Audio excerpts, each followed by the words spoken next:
Bonjour, Christian Emmanuel Bonnet.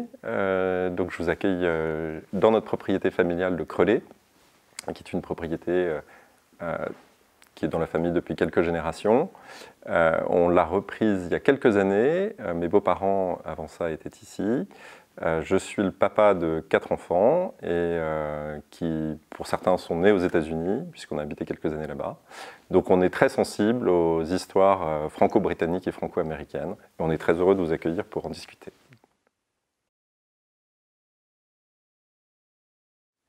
Alors, la maison a un rôle particulier dans le débarquement, puisque 2 jours après le débarquement, le quartier général des forces terrestres a été installé sur les pelouses de la propriété.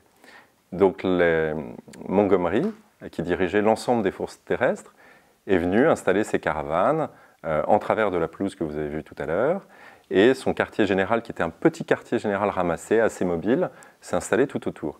Ils ne sont pas rentrés dans la maison, ils sont mis vraiment dans le parc, et la famille qui habitait là à l'époque, un grand-oncle et une grande-tante de mon épouse, ont été invités à fermer les volets de la façade sud qui donnait directement sur les roulottes, et ils sont restés cloîtrés dans la maison pendant tout le temps où le quartier général est resté ici. Donc la cohabitation était en fait une fausse cohabitation, les espaces étaient très séparés, et je crois que la seule occasion à laquelle la maison a été ouverte, c'est lorsque le roi George VI est venu visiter le front. Il a été évidemment reçu ici, et il paraît, alors on n'a pas de photographie, on n'a pas de film de cet événement, mais il paraît qu'il a pu prendre le thé à l'intérieur de la maison. Voilà. Mais sinon, la cohabitation, c'était donc une séparation nette des espaces et des rôles, et très peu d'informations. Et le grand-oncle a tenu un journal de bord dans lequel il raconte jour par jour ce qu'il pense entendre, se produire de ci, de là, des bombardements, des choses, du tumulte à l'extérieur.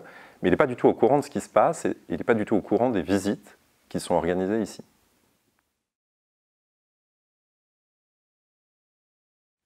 Alors c'est une très bonne question et je n'ai pas de réponse définitive là-dessus. Ce qu'on a retrouvé comme information, c'est qu'a priori, ce n'était pas le lieu choisi pour le quartier général. Le quartier général aurait dû être établi à Sainte-Croix-sur-Mer, qui est un village un petit peu plus loin. Apparemment, lorsque Montgomery débarque, et il ne débarque pas le jour du débarquement, il est sur un bateau encore le lendemain et il arrive le 8, lorsqu'il débarque, le site qui était choisi était impraticable. Soit il était trop boueux, soit il y avait eu des combats, il y avait des cratères, enfin bref. Ils se sont repliés sur un site qui avait été sans doute identifié avant, qui était ici, qui était leur site numéro 2. L'avantage qu'il y avait à s'installer ici, c'est que le 6 juin, il y a une bande côtière qui est libérée, qui va un petit peu au-delà de Crelly, et donc on est dans la partie qui est la partie tenue par les Alliés. Il y a un corridor le long des plages de quelques kilomètres, mais on se bat à 4-5 kilomètres d'ici. On a un obstacle naturel qui est la Seule, et la Seule qui court juste derrière, vous pouvez la voir par la fenêtre, était franchissable qu'à certains points, là où il y avait des ponts. Donc il y avait 2 ponts à Crelly, mais il n'y en a pas tant que ça. Et en plus, les Allemands avaient, parmi les systèmes de défense, créé des défenses naturelles en inondant toutes les vallées et tous les endroits qui pouvaient l'être, pour éviter que les avions se posent, que les parachutistes se posent, que les blindés puissent franchir facilement. Et donc toute la vallée qui est en contrebas de la maison était inondée. Il y avait un barrage sous le pont de Crelly. Donc en fait, vous aviez ici un site qui était dans la zone tenue et défendable, et je pense que c'est pour ça qu'ils sont restés dans ce coin-là. On est aussi à proximité de Caen. Les Américains étaient dans le secteur un peu plus éloigné. Caen était l'objectif principal du début des opérations. Et Montgomery commandait à partir d'un quartier général mobile, comme je le disais tout à l'heure, composé de caravanes, avec vraiment un staff très ramassé. Il devait être une centaine. Donc ça lui permettait de se déplacer et d'être au plus près du front. Voilà, peut-être les raisons du choix. Alors il y a plein de sources, mais la première source familiale, c'est le journal que tenait le grand-oncle, qui a écrit jour après jour ses impressions, ce qu'il entendait, ce qui se passait chez les voisins à côté, etc. Et mon beau-frère, comme ses frères et sœurs, ont grandi dans l'atmosphère de cette maison, les cérémonies du 50e et avant ça les autres. Ils ont rencontré au fil des ans des vétérans qui revenaient sur place. Et donc il a porté pendant très longtemps l'envie d'écrire ce récit qui n'avait pas été forcément déjà raconté et de mettre en avant l'histoire qui s'est déroulée ici qui était peu connue. Il y a beaucoup de choses en fait et beaucoup de documents qui ont aussi surgi au fil des décennies parce que les Britanniques avaient beaucoup de films, de photographies d'époque, de communication, de comptes rendus, etc. Et tout ça, c'était dans les archives du War Museum à Londres. Et c'était classé secret défense. Et puis au bout d'une certaine période, ils ont commencé à déclassifier les informations, à les digitaliser et à les mettre sur Internet. Et donc sur Internet, on a retrouvé des films extraordinaires où on voit les sapeurs britanniques en train d'abattre les murs de la maison pour élargir la route par laquelle vous êtes arrivé. On voit les sapeurs en train de casser le fameux barrage sous la Seule pour laisser l'eau s'écouler. On voit le roi George VI arriver en décapotable, remettre des décorations aux soldats de Montgomery sur la pelouse. Et on retrouve petit à petit plein de choses comme ça. On m'a encore envoyé il y a 2 jours des bandes sons d'enregistrement d'interviews de soldats britanniques qui sont venus ici, notamment d'un officier des renseignements qui travaillait au QG de la Seconde Armée et qui a travaillé pour Montgomery sur le déplacement des troupes allemandes, etc. Et qui raconte en arrivant que Montgomery était de ce côté et puis le QG de la Seconde Armée britannique, lui, était de l'autre côté de la route. Donc on découvre petit à petit plein de choses. Quand mon beau-frère a entrepris son récit, Augustin, il avait le cahier et puis il a compulsé plein de ses sources. Et petit à petit, il a construit et remis ensemble les éléments et les briques d'informations qui permettaient de raconter ce qui s'est passé pendant les 15 premiers jours de la bataille de Normandie. Je suis le gendre, donc j'ai assisté aux conversations depuis maintenant 25 ans, mais avant ça, très peu. Mais la propriété appartenait à un grand-oncle et une grande-tante. Lui était déjà très âgé à l'époque du débarquement. C'était un officier de cavalerie à la retraite qui avait fait la Première Guerre mondiale. Et il est mort en septembre 1944, donc juste après. La propriété a été transmise au grand-père de mon épouse. Et lui, pendant que le débarquement se jouait ici, était en Afrique du Nord et allait débarquer dans le Sud. Et donc, il n'y a pas eu de transmission entre les uns et les autres, puisque finalement, les événements sont restés couchés sur le papier, dans un journal de bord, et c'est tout.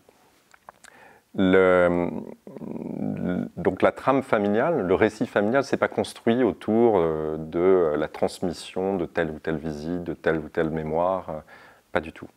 On a encore des courriers, des correspondances qu'on n'a pas complètement épluchées. Donc on trouvera peut-être des réflexions ou des échanges ou des informations qui remontent à cette époque-là. Mais il y a très peu de choses, en fait, à part les écrits qui sont arrivés jusqu'à nous.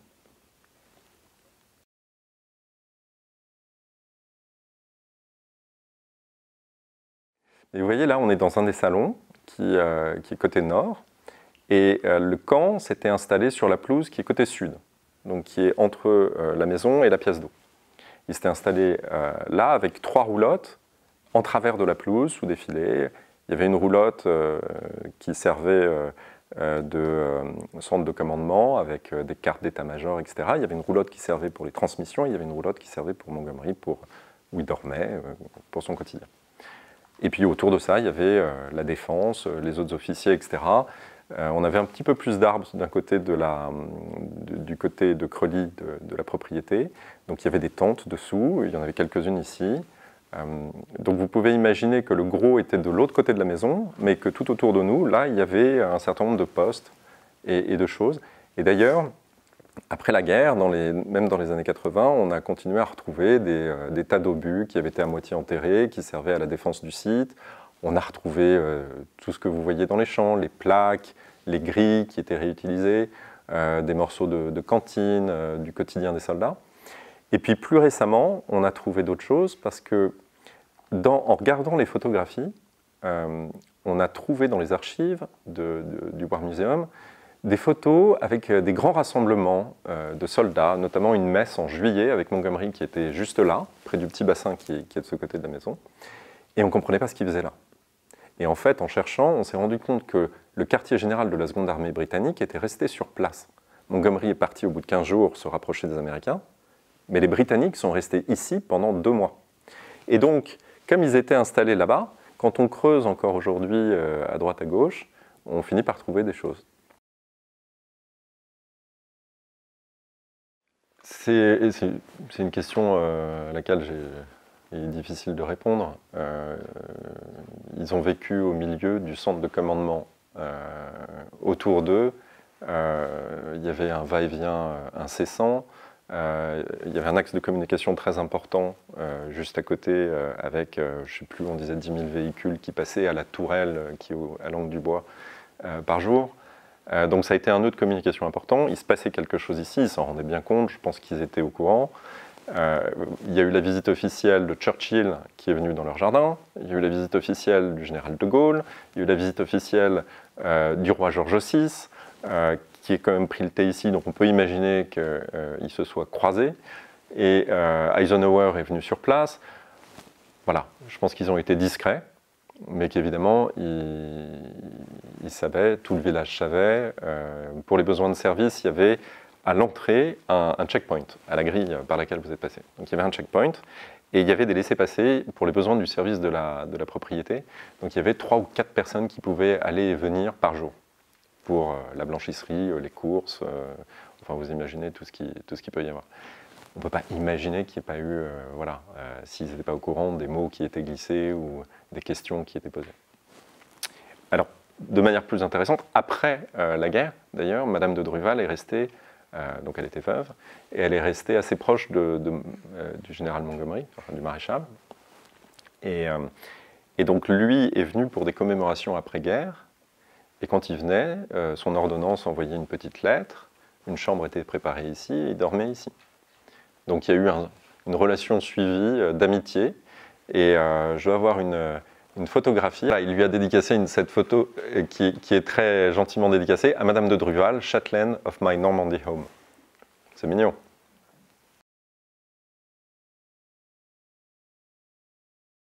D'un point de vue officiel, il y a eu quelques grandes manifestations, et je crois que c'est François Mitterrand qui avait remis... qui avait vraiment lancé les commémorations du débarquement, et notamment pour renforcer le symbolisme de l'amitié franco-allemande. Donc il y a eu ces grandes manifestations, il y a beaucoup d'officiels anglais qui sont venus quand c'est devenu une affaire importante, et évidemment qui sont venus ici.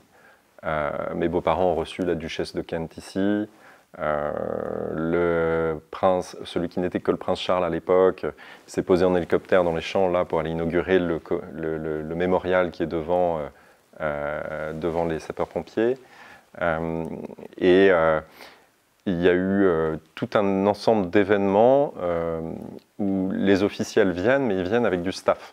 Ils viennent avec des officiers d'ordonnance qui organisent tout, ils viennent avec des anciens militaires, des vétérans. Et petit à petit, il y a des relations d'amitié qui se nouent. Et donc, il y a évidemment encore tout un réseau en Angleterre qui connaît bien la propriété et qu'on connaît. Donc, ils viennent de temps en temps et on organise uniquement des événements à caractère privé. On est ouvert au public. Là, d'ailleurs, c'est un événement à caractère privé. On est ouvert au public uniquement pour les journées du patrimoine.